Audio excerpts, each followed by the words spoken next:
Welcome to మహోదయ media. ఈ రోజు మనం ఈ వీడియోలో దేని గురించి మాట్లాడుకోబోతున్నామంటే ఆంధ్ర పాడ్కాస్టర్ రెడ్ బుక్ మీద నేను ఒక ప్రిడిక్షన్ చేయాలనుకుంటున్నా. నేనేమి ఆస్ట్రాలజర్ కాదు, నాకేమి జాతకాలు చెప్పడం రాదు, కానీ రెడ్ బుక్ మీద నేను ఒక ప్రిడిక్షన్ చేయాలనుకుంటున్నా. అదేంటంటే red book is going to be a historically a disastrous rebranding exercise for any politician. Andhra podcaster గత కొన్ని రోజులుగా వీడియోలు చేయడం లేదు. వీడియోలు చేయకపోవడానికి గల వెనక ఉన్నటువంటి రీజన్స్ ఏంటి అన్నది ఈ వీడియో వృత్తాంతం. ఆంధ్ర పాడ్కాస్టర్ గురించి ఎవరైనా కొత్తగా వింటుంటే వాళ్ళకు కూడా తెలిసేలాగా ఒక 1 minute డిస్క్రైబ్ చేస్తాను. కేసరి విజయ్ రెడ్డి అనే ఈయన చాలా వెల్ నోన్ ఎడ్యుకేషనిస్ట్ అండి. ఈయన చాలా బాగా చదువుకున్నారు. ఈయన తన బీటెక్ మొత్తం కూడా ఇండస్ట్రియల్ ఇంజనీరింగ్ లో చేశారు. దాని తర్వాత ఎంబీఏ లో డబుల్ గోల్డ్ మెడలిస్ట్. దాని తర్వాత ఆయన వేరియస్ మల్టీనేషనల్ కంపెనీస్ లో డిఫరెంట్ రోల్స్ లో పనిచేశారు. After seeing all heights in his life ఆయన ఏం చేశారంటే ఆ జాబ్ ను మొత్తం కూడా వదిలేసి ఆంధ్ర పాడ్కాస్టర్ అని చెప్పి ఒక యూట్యూబ్ ఛానల్ రన్ చేశారు. ఇది 15th July 2023 ఎస్టాబ్లిష్ చేశారు. అప్పటి నుంచి ఈయన పొలిటికల్ సినారియోస్ కి లింక్ అయినటువంటి పాయింట్స్ ని చాలా డీటెయిల్ గా అనలిటికల్ గా అనలైజ్ చేస్తూ లాజికల్ వర్షన్స్ ని పెడుతూ ఉంటారు. సో ఆయన గురించి ఈ రోజు అయితే వీడియో ఉండబోతుంది. అయితే ఈయన గత కొన్ని రోజులుగా అంటే దాదాపు ఒక 4 రోజుల నుంచి వీడియోలు పెట్టడం లేదు. ఇవాళ ఇన్స్టాగ్రామ్ లో ఒక వీడియో పోస్ట్ చేశారు. ఆ వీడియో కూడా ఎప్పుడో పాత వీడియో లాంటిదే పోస్ట్ చేశారు. కానీ యూట్యూబ్ లో ఇప్పటి వరకు ఎటువంటి పోస్ట్ లేదు. ఆయన లాస్ట్ వీడియో వచ్చేసి 21 acres ఆఫ్ ల్యాండ్ టీసీఎస్ కి 99 పైస్ కి ఇచ్చారు. దాన్ని విమర్శిస్తూ లోకేష్ గారు అన్న మాటలు వాటన్నిటి కూడా చేశారు. అయితే ఆయన వీడియో చేయడానికి గల మెయిన్ ఉద్దేశం ఏంటిది? ఆంధ్రప్రదేశ్ రాష్ట్ర రాజకీయాల్లో తన వర్షన్ని వినిపించాలి, తన వాయిస్ ని వినిపించాలి. ఏది రాజకీయం కాదు అన్నది స్పష్టంగా తెలియజేయాలని చెప్పి ఒక మంచి ఇంట్రెస్ట్ తో ఆయన వచ్చారు. అలా వచ్చినప్పుడు ఈయన ఇనిషియల్ డేస్ లో రెండు పార్టీని తిడుతూ అప్పటి వైఎస్ఆర్సీపీ గవర్నమెంట్ ఉన్నటువంటి టైంలో ఈయనైతే ఛానల్ పెట్టడం జరిగింది. అప్పుడు వైఎస్ఆర్సీపీ పార్టీని కూడా టార్గెట్ చేస్తూ టీడీపీని టార్గెట్ చేస్తూ రెండు కూడా కంబైన్డ్ ప్లాట్ఫామ్స్ లో తీసుకెళ్లేవారు. దాని తర్వాత ఎప్పుడైతే రాజకీయం మారిపోయిందో, రాష్ట్ర రాజకీయం పూర్తిగా మారిపోయిందో, ఆబ్వియస్లీ ఎవరైనా కానీ ఎవరిని క్వశ్చన్ చేస్తారండి? గవర్నమెంట్ లో ఎవరైతే ఉంటారో వాళ్ళ యొక్క పాలసీస్ ని, వాళ్ళు చేసినటువంటి డెసిషన్స్ ని టార్గెట్ చేస్తూ ఉంటారు అందరు కూడా.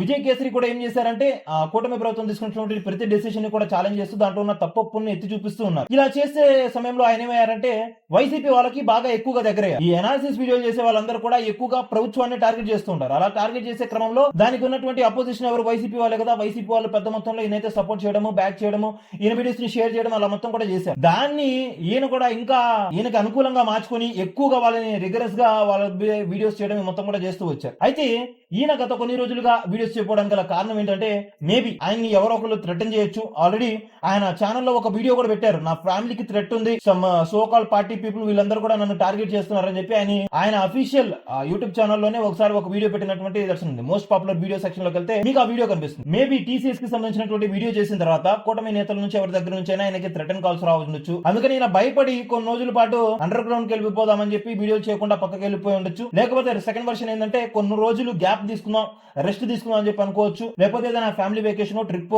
హెల్త్ సహకరించలేకపోకో, ఇలా చాలా రీజన్స్ ఉన్నాయి. అయితే ఈ చాలా రీజన్స్ లో బాగా అందరు కూడా ఆనుతున్నటువంటి రీజన్ ఏంటంటే కూటమి ప్రభుత్వం ఏమైనా చేసిందేమో, థ్రెటన్ చేసిందేమో అని. సో ఇప్పటికైతే ఎటువంటి వీడియో అప్డేట్ లేదు. ఇన్స్టాగ్రామ్ లో ఒకే ఒక పోస్ట్ వేశారు ఇవాళ. ఇప్పటికైనా మరి వాటన్నిటి కూడా తట్టుకొని మళ్ళీ వీడియోలు చేస్తారా లేదా, ఒకవేళ కంబ్యాక్ ఇస్తే ఎటువంటి వీడియోలు చేస్తారు, ఎవరైనా థ్రెటన్ చేస్తే దాన్ని రివీల్ చేస్తారా లేదా అని మొత్తం కూడా మనం చూడాల్సి ఉంది. సో అసలు ఈ అనాలిసిస్ వీడియోస్ వల్ల ఏంటి ఉపయోగం అంటే ఇప్పుడున్న జనరేషన్ లో వాళ్ళు ఎలా తయారయ్యారంటే వాళ్ళందరూ కూడా వాళ్ళ యొక్క ఒపీనియన్ ని వాళ్ళు చెప్పలేకపోతున్నారు. వాళ్ళకి ఏ వర్షన్ రైట్, ఏ వర్షన్ రాంగ్ కూడా చెప్పే వాళ్ళు ఎవరు లేరు. లైక్ టీచర్స్ ఏ విధంగా అయితే స్పూన్ ఫీడ్ చేస్తా ఉన్నారో అలానే ఒక వర్షన్ ని ఎలా చూడాలన్నది కూడా ఎనాలిసిస్ వీడియో చేసే వాళ్ళు స్పూన్ ఫీడ్ చేస్తున్నారు. సో అలాగా వీళ్ళు ఒక స్ట్రైట్ పాయింట్ తో వీళ్ళైతే ఈ యూట్యూబ్ సెటప్ లో దిగుతారు. కానీ దిగిన తర్వాత వీళ్ళకి వచ్చినటువంటి మెట్రిక్స్ మొత్తం కూడా కన్సిడర్ చేసుకుని ఎవరికి ఫేవర్ గా కంటెంట్ ఎక్కువ చేస్తే ఎక్కువ రీచ్ ఉంటుంది, ఎక్కువ డబ్బులు వెనకేసుకోవచ్చు అని చెప్పి అన్న విధంగా చేస్తూ ఉంటారు. సో ఈయనకైతే వైసీపీ ఇంకో ఛానల్ ఒకటి ఉంటుందండి, గుండు సుది అని చెప్పి, గుండు సుది పిన్ ఏపీ 175, టీడీపీని ప్రైజ్ చేస్తూ, టీడీపీని బ్యాక్ చేస్తూ, వైసీపీని టార్గెట్ చేస్తూ చేసేవాళ్ళు వీడియోస్. అలా చేయడం వల్ల ఆయనకి ఏమైపోయిందంటే ఆ గుండు సుది మన్యమైన శ్రీనివాస్ మన్యమైన ఆయనకి ఏమైపోయిందంటే కంప్లీట్ గా టీడీపీ ఫేవరబుల్ క్యాండిడేట్స్ మొత్తం కూడా ఆయన ఛానల్ లిస్ట్ అయిపోయారు. సో ఇప్పుడు ఈయన కూటమి ప్రభుత్వం వచ్చిన తర్వాత ఇప్పుడు గవర్నమెంట్ చేసినటువంటి పాలసీస్ ని కూడా క్వశ్చన్ చేయాలి కదా. అలా క్వశ్చన్ చేసేటప్పుడు నువ్వేంది మారిపోయావు అని చెప్పి అంటున్నారు. సో ఆయన మారలేదు. అప్పుడు వైసీపీ ప్రభుత్వం కాబట్టి వైసీపీని టార్గెట్ చేస్తూ వీడియోస్ చేశారు, మీరు అందరూ కూడా అట్రాక్ట్ అయ్యారు. ఇప్పుడు ఆయన టీడీపీకి సపోర్ట్ గా ఎలా చేస్తారు? కూటమి ప్రభుత్వం చేసే దాంట్లో కూడా డెసిషన్స్ కొన్ని ఉంటాయి కదా, తప్పులు, వాటిని కూడా ఎత్తి చూపాలి కదా. అలా చేసే తరుణంలో కూడా ఈయనకి ఎక్కువగా మెసేజ్లు ఇవ్వడం, నువ్వేంటి అలా చేసావు, ఇలా మారిపోయాయని చెప్పి మెసేజ్లు రావడం. సో అందుకని ఆయన ఏం చేస్తున్నారంటే ఏ వీడియో చేసినా గానీ పాత ప్రభుత్వంతో కంపేర్ చేస్తూ అక్కడ వైసీపీని బూచిగా చూపిస్తూ దీని ముందు టీడీపీ కొద్దిగా బూచి అన్నట్టుగా చూపిస్తున్నారు. సో అలా చేస్తూ వస్తున్నారు. పొలిటికల్ అనాలిసిస్ వీడియోస్ చేసే వాళ్ళందరూ కూడా కత్తిమీ సాము లాంటిదే ఏ ప్రభుత్వం వచ్చినా గానీ. సో వీళ్ళందరూ కూడా ఏదైతే ఎయిమ్ తో మెయిన్ టార్గెట్ తో వీళ్ళు బరిలోకి దిగారో, ఈ యూట్యూబ్ స్ట్రీమ్ లోకి వచ్చారో, దానైతే వీళ్ళు ఫుల్ ఫ్లెడ్జ్డ్ గా న్యాయం చేయలేకపోతున్నారు. ఎందుకంటే వీళ్ళకి ఒక సెక్షన్ ఆఫ్ ఆడియన్స్ అందరూ కూడా అట్రాక్ట్ అయిపోతున్నారు. సెక్షన్ ఆఫ్ ఆడియన్స్ కి వీళ్ళు అట్రాక్టింగ్ గా వీళ్ళైతే వీడియోస్ చేయకపోతే ఆటోమేటిక్ గా వీళ్ళైతే డౌన్ ఫాల్ కి పడిపోయేటువంటి పరిస్థితి. అలా వీళ్ళు ఈ ఒక మోటోతో వచ్చి ఏ మోటో లేకుండా ఆ పార్టీలకి ఈ పార్టీలకి బయాస్డ్ గా ఇండైరెక్ట్ గా అయితే వెళ్ళిపోతున్నారు. సో అదండి, ఇప్పటికైతే విజయ్ కేసరి ఎటువంటి వీడియోలు అయితే చేయలేదు. మరి నిజంగానే థ్రెటన్ చేశారా, లేకపోతే ఏమైనా పర్సనల్ రీజన్సా, లేకపోతే అసలు వద్దనుకున్నారా ఏంటనేది రాబోయే రోజుల్లో తెలిసిపోతుంది. సో నిజంగానే విజయ్ కేసరి గారు మళ్ళీ వీడియోలు చేస్తారా, లేదా చేస్తే ఎవరిని టార్గెట్ చేస్తారు అని మీరు అనుకుంటున్నారో కింద కామెంట్ చేసి తెలియజేయండి. Thank you for watching the video. Till that.